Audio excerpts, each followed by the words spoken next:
مشہور ترین روایات میں سے ہے، میں تبرکن اسے دہرا رہا ہوں الفاظ کے ساتھ. ان البیت الذی یقرأ فیہ القرآن، وہ گھر جس میں تلاوت قرآن کی جائے، وَيُذْكَرُ اللَّهُ فِيهِ، اور اس میں اللہ کا ذکر کیا جائے، تلاوت قرآن بھی ہو اور ذکر خدا بھی ہو، تو اس گھر کے لیے 3 چیزیں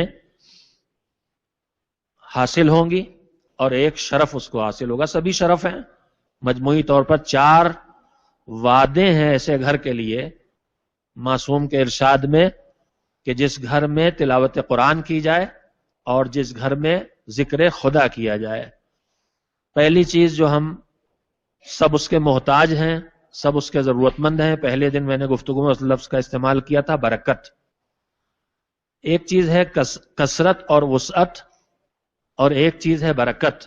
کثرت میں اور برکت میں بہت فرق ہے. کثرت کے باوجود آدمی کی ضرورت پوری نہیں ہوتی، اور تھوڑا سے انسان کے پاس ہوتا ہے اور اسی میں اس کی زندگی کی سب ضرورتیں عزت کے ساتھ پوری ہو جاتی ہیں. تو کثرت ایک الگ چیز ہے اور برکت ایک الگ چیز ہے.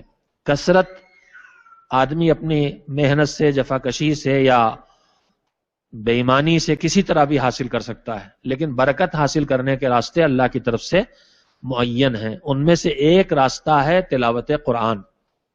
گھروں میں برکت پیدا کرنا ہے تو گھروں میں تلاوت قرآن ہونا چاہیے. صرف مسجد میں تلاوت قرآن نہ کی جائے، صرف امام بارگاہوں میں تلاوت قرآن نہ ہو.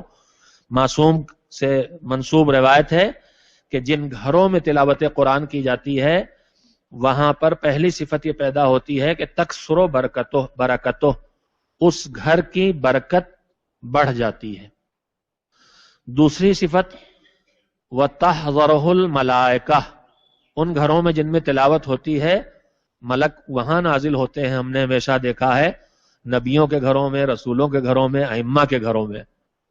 لیکن تلاوت قرآن میں اتنی طاقت ہے کہ اگر کسی گھر میں تلاوت قرآن کی جائے تو معصوم کا وعدہ ہے تحضرہ الملائکہ، ان گھروں میں جہاں تلاوت قرآن ہوتی ہے وہاں فرشتے نازل ہوتے ہیں.